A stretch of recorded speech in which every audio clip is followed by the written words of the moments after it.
There are moments in life when you no longer know where you're going. Everything on the surface still looks the same, but deep inside, something no longer feels right. The conversations that once excited you now feel hollow. The goals that used to ignite your passion suddenly seem meaningless. You look around and realize you're living, yet you no longer feel alive. And then on a seemingly ordinary day you stumble upon a video, book, or a quote that makes your heart tremble. You don't know why, it just feels like it arrived right on time. But according to Carl Jung, nothing is coincidental. He called it synchronicity, a meaningful coincidence. When the soul is ready, the universe sends a signal. When you've reached the limit of the old, what you need to awaken will find you at the precise moment you're ready to receive it. This video is one such signal. It doesn't come to teach you something new, but to awaken what you've always known, just forgotten. Because sometimes the things that change your life don't come with noise, but in the quiet moment when you feel you have nothing left to hold on to. You can't explain it, you just feel it deep in your chest. This is what I needed to hear right now. Perhaps it's not you who found this video, but it who found you. And the question is, are you ready to let your heart open and receive the message waiting for you ahead? Number 1. When the shell begins to crack, the first sign of awakening. Crack. The first sign of awakening. There are moments in life so quiet they're frightening. No tragedy, no loss, just a regular morning when you wake up, look around your familiar room, and suddenly feel you can't keep living like this anymore. Everything appears the same as yesterday.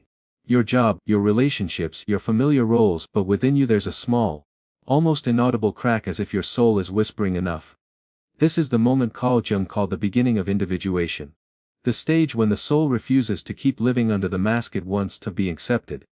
When the outer shell begins to crack, something inside you splits in two. One part clings to the social persona, the good one, the strong one, the in-control one. But the other part, the real one, just wants to breathe, to live honestly. At first, that crack terrifies you. You ask yourself, what's wrong with me? Why does everything suddenly feel meaningless? But that very moment is the first step of awakening. Not because life is collapsing, but because your soul is rising. Jung once said, in all chaos there is a cosmos. In all disorder, a secret order. We often live our whole lives in false stability, the predictable job, the polite conversations, the repeated routines. They make us believe we're okay, while deep down the soul is suffocating. The cracking isn't a tragedy, it's truth wanting to be born. When the soul evolves to a point where it can no longer endure falseness, the old must crumble so the real can emerge. Like a seed, before it sprouts it must crack its own shell. From the outside it looks like breaking, but from within, it's life beginning. Yet most people choose numbness through habit. They fear change, fear loneliness, fear emptiness. So they rush to patch the crack with a new job, a new relationship, or temporary pleasures. But the more they try to fill it, the wider it grows, because what needs to be heard is not out there, it's within. In a small sharing circle I once attended, a woman told her story. Before her shell began to crack, she was always praised as the strong one. She carried everything, work, family, responsibilities, and never complained. But one day on her way home, she stopped her bike in the middle of the street and burst into tears. There was no particular reason, just an overwhelming sense of I can't keep doing this. At that time, she thought she was breaking down. But looking back, she said that was the day I truly began to live. From that day on she learned to say no, to rest, and for the first time to look at herself, not to judge but to understand. The moment the shell cracks is the moment the soul reclaims its authority. It forces you to look inward, to confront the question you've long avoided. Who am I when I'm no longer playing this role? Jung once wrote, there is no coming to consciousness without pain. Awakening isn't a bright light in the sky. It's a subtle but persistent ache within the soul, the pain of birth. When you start feeling uncomfortable with the life that once satisfied you. When old joys lose their appeal. When everything seems fine but you are not. That's the first sign of awakening. Don't run from it. Don't rush to go back to how things were. Because how things were is exactly what your soul is trying to outgrow. Let the crack exist and serve it. Listen to it. Let it guide you. Because beneath that breaking surface, a deeper, truer version of you is being born. Collapse is not the end, it's the signal of beginning. When the old shell cracks, it doesn't mean you're losing everything. It means you're being given the chance to finally become yourself. And if you are in that moment where everything feels blurry, meaningless and silent, know this. You are not alone. This is the stage where your soul is calling you home. If you feel the crack within you, leave one word in the comments, I see. Because the moment you dare to acknowledge it, the awakening has already begun. When the soul speaks from crisis to calling. Number 2. When the soul speaks from crisis to calling. After the old shell begins to crack, a new phase quietly unfolds. Not with noise but with a silence so deep it scares you. On the surface life continues. You still go to work, maintain the habits that once made you feel safe. But something has shifted. A faint inner sound emerges, weak yet persistent, like an echo of something long forgotten. That is the moment the soul begins to speak. At first, you don't understand it. It appears as an unfamiliar exhaustion.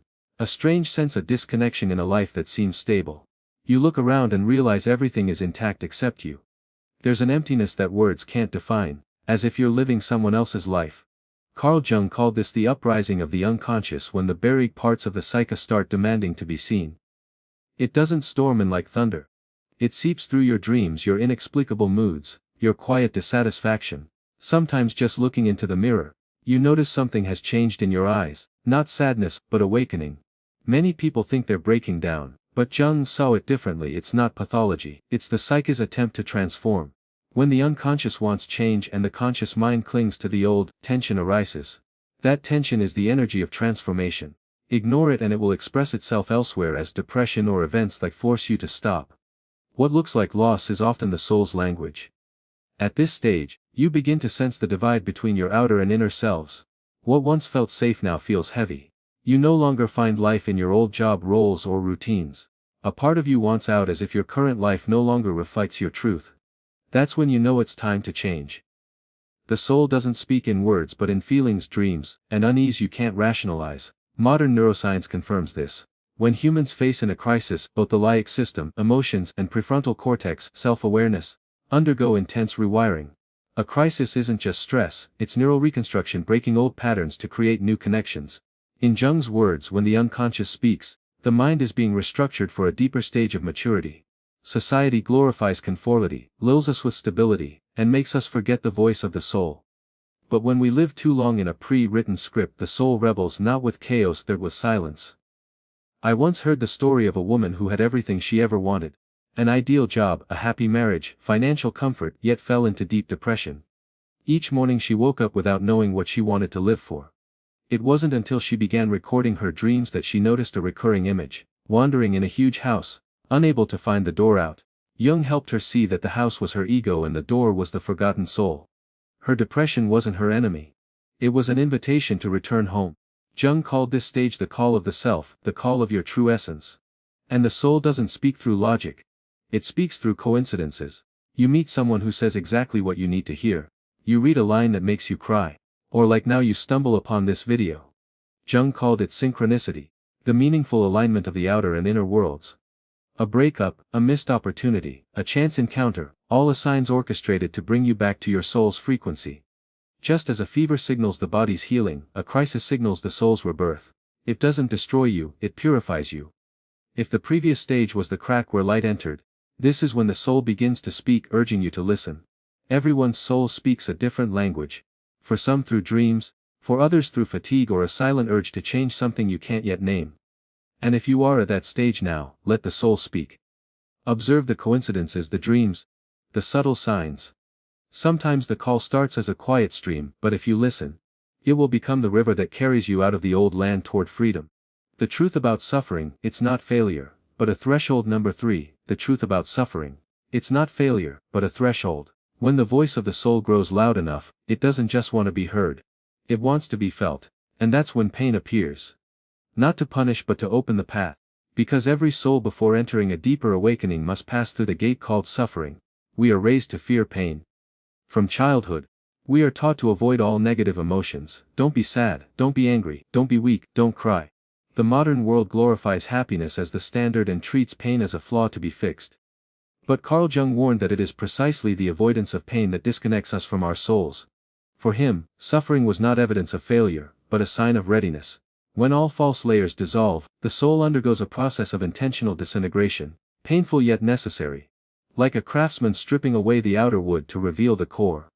A female painter once shared that after years of chasing perfection in her art, she suddenly entered a creative crisis. She couldn't paint, couldn't feel, even though colors, once her passion, were right before her eyes.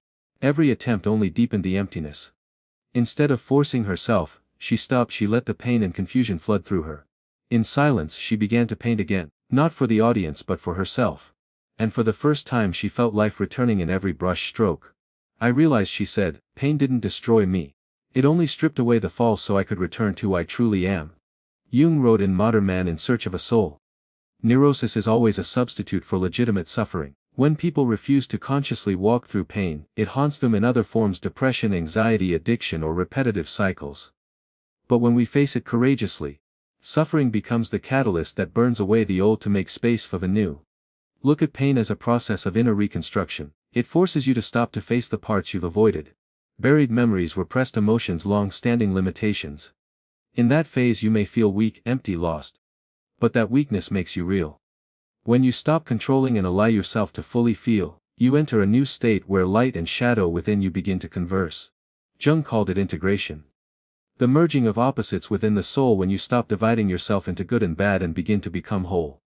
In a letter to a student, Jung wrote, "One does not become enlightened by imagining figures of light, but by making the darkness conscious. That darkness is not your enemy. It is the part of your soul that hasn't yet been loved." In mythology, Prometheus stole fire from the gods, the symbol of consciousness, to give to mankind. For that, he was chained to a rock, and every day an eagle ate his liver. It was punishment but also a symbol of awakening. To gain light, man must endure pain.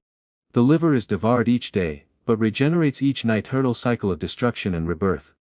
Jung saw Prometheus as the archetype of the human soul, ever striving beyond limits even at the cost of suffering. And just like Prometheus, humans are not destroyed by suffering. They are expanded by it. No one enters a new life without first dying to the old one. That death is not tragedy. It is the initiation of the soul. When you lose everything that once defined you, only one thing remains: presence. Perhaps you are that phase now where everything inside seems to fall apart. You feel alone, adrift, uncertain of anything. But remember, pain doesn't come to shrink you but to open you. It removes what no longer fits so you can touch what is real. Look back at your life. How many losses once felt like endings but eventually led you to something truer, deeper, more alive? Suffering, when seen through the eyes of the soul, always carries a hidden order. So if you are standing in the storm, don't try to make it disappear. Stand still and listen. Behind every thunderclap lies a message from the soul whispering, "You are standing at the threshold." This video did not appear before you by accident. No synchronicity is random when the soul is ready to shed its old skin. You may feel everything collapsing, but this is not the end. It's the sign that something new is about to be born. Now I invite you to pause. Take a deep breath and recall the moment in your life when you realized, "I can't live like this anymore." Share that story in the comments, not just to release it, but because your story might be the reminder someone else needs to keep going. Because all of us in our own way are learning the same thing. Suffering doesn't come to destroy, it comes to guide. Music number 4, Awakening from the Crowd. Awakening from the crowd: when the soul no longer wants to blend in. When the soul no longer wants to blend in. After crossing the threshold of pain, you realize you can never go back. The things that once excited you, the conversations, ambitions, desires to prove, now feel distant. Not because you despise them, but because you see they were never truly yours. Pain peeled away the false layers, revealing what was hidden beneath the crowd. There is a subtler kind of sleep, not of the body, but of consciousness. It's when we believe that living like everyone else means being safe. When the crowd laughs, we smile. When it's silent, we hush. Bit by bit, we trade our souls for belonging. Carl Jung once wrote, "The larger the crowd, the more negligible the individual." He warned that the disease of modernity is not chaos but conformity. When people lose their inner voice and start thinking, feeling, and acting as the collective does, they stop asking me. And instead ask, what will others think? When the soul awakens, that conformity becomes suffocating. You start to feel alien in familiar places: small talk, superficial goals, polite relationships, shared dreams crafted by society. You no longer want to chase, but you also don't know where to go. This is the in-between, where you stand between two worlds. One of external noise and one of inner silence. And only by staying in that silence long enough can you hear the real voice within. Imagine a bird that has always flown in a flock. It feels safe following the group, but one day an instinct calls it toward a different sky. It trembles, afraid, longing to return. But the old sky is now too small. When it dares to leave, the first thing it meets is loneliness. But within that space its true wings begin to work. Similarly, the loneliness after awakening isn't punishment. It's the space your soul needs to expand. Jung called this the crisis of separation. It's when you realize you no longer resonate with what was once normal. You may feel lost. But that's proof that individuality is forming. Only when you are no longer pull the gravity of the crowd can you find your true center. A female film director once shared that for years she made movies to please critics. Each praise brought relief, each criticism crushed her until one day she couldn't write a single line of script. I realized, she said, I knew how to make a good film. But I no longer knew how to make an honest one. At that moment she stopped, not out of rebellion but to listen. And in the silence of months, a new story emerged for the first time, not for anyone else but for herself. The film didn't win awards but it made her feel alive. I lost my reputation, she said, but I found my soul. That is the essence of leaving the collective sleep. We don't have to fight the crowd. We simply stop letting it define our worth. Because the truth is the crowd doesn't exist. It's only countless individuals afraid of being alone. That fear keeps them trapped in sameness. Awakening from the crowd doesn't mean turning against the world. It means stopping the world from deciding who you are. When you dare to live honestly, you don't lose connection. You trade the crowd for your center. And from that center, a new order forms, one not built on applause, but on inner stillness. Jung said that the awakening journey ends in a deeper unity. Not with the crowd but with life itself.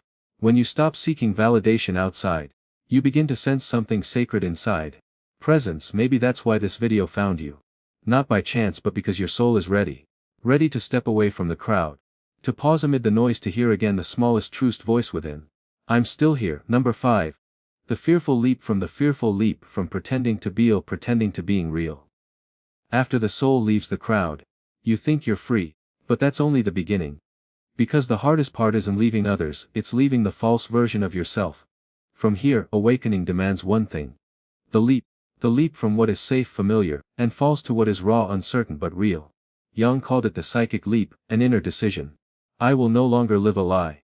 It sounds simple but it's one of the most terrifying moments of human life.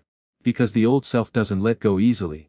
It pulls you back with fear, logic, habits, and the illusion of safety. It whispers, if you leave truthfully, you'll leave you. If you stop you'll lose everything, but the soul no longer listens. Carl Jung once said, the most terrifying thing is to accept oneself completely. Because when you truly face yourself, you don't just see the beautiful parts. You see the shadows, the selfishness, the wounds, the fragments you've buried under moral masks. Truth is never comfortable, but is always liberating. Neuroscience now confirms Jung's insight. Studies on neuroplasticity show that when we face truth and change habitual thought patterns, old neural pathways linked to fear and defense dissolve, giving way to new ones linked to awareness and creativity. In other words, when you live truthfully, your brain literally rewires itself. But before rebirth comes the in-between, the dark corridor between two selves. Here you're no longer who you were, but not yet who you'll be. Everything shakes, relationships shift, jobs feel wrong. Beliefs crumble. You might feel empty, even lost. But in that barren space, the soul begins to breathe. Jung compared this to facing your inner dragon, the symbol of fear and resistance before transformation. The dragon isn't your enemy. It guards your treasure. It roars only when you approach your truest self. Most people turn back, frightened by its fire, the fire of uncertainty, solitude, and vulnerability. But those who stand still discover the dragon only burns when you run. When you face it, it becomes light. A friend of mine once shared that for years in her marriage, she tried to be the perfect wife, gentle, understanding, endlessly accommodating out of fear of being abandoned. She smiled while her heart broke, stayed silent when hurt, carried the entire weight of harmony. But the more she tried, the more she disappeared. One evening, while setting the dinner table, she suddenly dropped her chopsticks and cried. Not because of betrayal or cruelty, but because she realized, I'm no longer myself. From that day she began saying no. It hurt her, allowed herself to rest, to read, to walk, to simply be. People said she had changed, but day by day she felt lighter.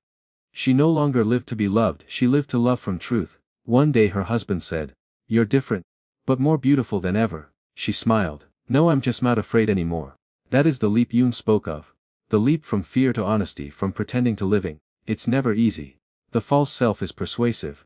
It knows how to act fine, how to convince you that safety matters more than freedom. But the soul wasn't born to be safe, it was born to be true. If you're scared, it doesn't mean you're off track, it means you're entering the real. Fear isn't a stop sign, it's the gatekeeper asking. Are you ready to let go of the old? Like a climber who must release the lower ledge to reach the higher one. In that moment of letting go, nothing is certain. But if you don't release, you'll never rise. And this video comes to remind you you're staying at the edge of something, a decision, a change, a release. Know that fear isn't the cue to retreat. It's the sign that you're touching the soul's doorway. If this video resonates, click like as a silent vow to yourself. I'm ready to move toward what's real. Sometimes one small click can be a sacred promise between you and your soul that you will no longer pretend to be okay, no longer shrink to fit others. No one is coming to save you. Embrace total responsibility. Number 6. No one is coming to save you. Embrace total responsibility. No teacher, no savior, no video, no book can walk the path for you. This is the moment when the soul stops waiting for miracles and becomes its own miracle. Jung said, "No one can build you the bridge on which you and only you must cross the river of life."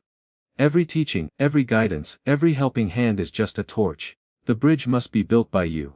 This is the essence of individuation, the loneliest yet most necessary journey of the soul. After leaving the crowd, we often fall into the next illusion. Someone will show me the way. But that's only the echo of the savior archetype. The inner child still believing someone, something, or some event will rescue us from pain. It's the voice of a wounded child, once unprotected, still waiting for a grown-up to come save me. But Jung warned, if we don't recognize it, that child will keep running our adult lives. We seek the savior in love, a person who makes us feel enough. We seek it in career, a success that gives us worth. We seek it in spirituality, a guru, a ritual, a philosophy that grants enlightenment. But here lies the paradox: the more we wait to be saved, the more we give away our power. When you place your transformation in someone else's hands, you surrender your freedom. A woman once shared in Jungian therapy that after her divorce, she spiraled into confusion.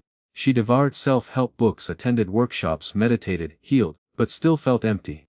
"I thought if I found a right teacher, I'd be okay," she said. "But one day I broke down crying and realized, no one can walk into me. I have to do it myself." From that day, she stopped searching outward and began every morning writing in her journal, just listening to herself. Months later, she no longer felt fine in a fake way, she felt genuinely peaceful. "I didn't need a guide," she said. "I found the path inside me." That is the turning point Jung called radical responsibility. Taking full ownership of your life. It doesn't mean you caused all pain. It means you own your responses and refuse to stay trapped in suffering. We can't control circumstances, but we can choose not to let them control us. In an interview, actress Viola Davis once said, "The day I stopped waiting for someone to choose me was the day I finally chose myself." That is pure Jungian truth. Only when you stop giving your power away to the outer world do you begin your individuation. If you look closely, every spiritual journey starts here. Accepting that no one owes you salvation. Parents don't owe you happiness. Lovers don't owe you peace. Life doesn't owe you fairness. All those things are creations you must generate from within. Why then do we fear responsibility? Because to accept it means losing the role of victim. And the victim role feels safe. It grants sympathy, exemption, someone to blame. Leaving it is like leaving a warm cocoon. You feel naked, alone, with no one left to fault. But that's when true strength begins. When you live with radical responsibility, something extraordinary happens. Resentment fades. You realize that everything, even pain, comes to illuminate what within you still needs to be seen. When someone hurts you, they only touch an unhealed wound. When a door closes, it only turns you toward the direction of light.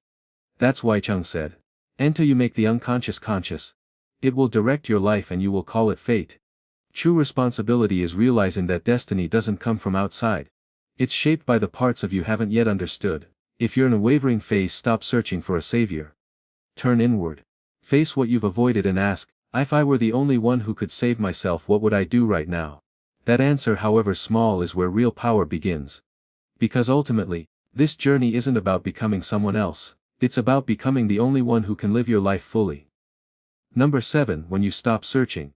When you stop searching, you become what you were searching for. You become what you were searching for. After all the layers cracking, crisis, loss, leaving the crowd, daring to be real, and taking full responsibility, something miraculous happens. You stop searching, not because you found everything, but because you realize there was never anything missing. The journey doesn't end with becoming a better version of yourself, but by returning completely to the one you've always been. This is the stage Jung called the self, the union of consciousness and unconsciousness, light and shadow, the small I and the vast soul. Here, there's no longer a struggle between who I should be and who I am. Everything quiets. No more striving, no more comparing, no more fighting. You don't chase happiness, you are happiness. Everything that once hurt you is still there, but it no longer carries weight. Those who once hurt you still exist, but in you, there is no resentment, because now you no longer see them through the eyes of the past, but through the light of understanding. Jung wrote, "The self is not only the center but also the whole circumference which embraces both conscious and unconscious." After awakening you realize no one ever truly arrives. The destination isn't ahead. It's right here in this breath, this heartbeat, this moment of presence. A woman once wrote to us saying that after years of searching for inner peace, she had read hundreds of books, meditated for years, and traveled from the mountains of Nepal to monasteries in Kyoto. But one day at home, she sat on her porch, brewed a cup of tea, watched sunlight pass through the glass, and froze. I realized, she said, I had traveled the world looking for something that had never left me. Since then, she no longer counts meditation hours or tracks progress. She just lives, and every breath has become meditation. That is what Jung called integration. When soul and life are no longer separate, when you cook, it's meditation. When you work, it's meditation. When you speak, it's meditation. Your presence itself becomes a source of peace for others without effort. A Tibetan monk once said, "When I was young I practiced to attain enlightenment. When I grew old I just drank tea." It sounds simple, but it holds the essence of Jungian wisdom. When you stop trying to be special you return to simplicity. And in that simplicity lies the sacred. If this stage had an image it would be a lake after a storm. When the wind stops the water no longer roars, it simply rests, and in that stillness the whole sky is reflected. Not because the lake tries to be calm, but because it has learned from the wind. So it is with life. When you stop resisting, stop forcing meaning, everything becomes clear on its own. And in that stillness, miracles unfold. You stop chasing love and love finds you. You stop seeking purpose and everything you do becomes meaningful. You stop demanding perfection and realize everything has been perfect in its own way. You stop asking, what must I do to be happy? Because you're already living the answer. If this journey had a sound it would be silence. A silence not empty but vast as the ocean. In that silence you begin to sense what Jung called living in synchronicity. Coincidences no longer surprise you because you know the universe never mistimes. Everything arrives, the moment you're ready, just like this video. It didn't find you randomly. It came at the exact moment your soul was quiet enough to hear its inner call. Because awakening is never a climb outward, it's a return inward. And when you return deep enough you realize the soul never wandered. You simply forgot the way back. Now everything you touch holds meaning. Not because it's grand but because you are fully present within it. If you've reached this point, perhaps this video didn't find you to awaken you, but to remind you that you've already awakened. There is nothing left to achieve, no path left to reach. Only one thing left to practice, to live. If you understand this, write one simple sentence in the comments. I remember, because once you remember everything is complete. As you reach the Kulin you saw an end of this journey, you'll see nothing in life was ever random. Every meeting, every loss, every moment of confusion was the universe whispering. It's time. Time to stop, listen, and look inward to the place where your soul has always waited to be seen, to live fully, clearly, and freely in a peace deeper than all conditions. This video didn't find you to change you. It came to remind you that you were never lost. Everything you need is already within you, just waiting for you to remember. Because sometimes awakening doesn't arrive with thunder. It arrives in the quiet moment you realize you're finally ready to live truly without running. Without pretending, just living in full awareness and love. If this video touched you, share it with someone who might be walking through their own silence. And don't forget to subscribe, because whenever your soul is ready, messages like this will find you again. Right time, right way, as gentle reminders that you were never lost. You've simply been on your way home.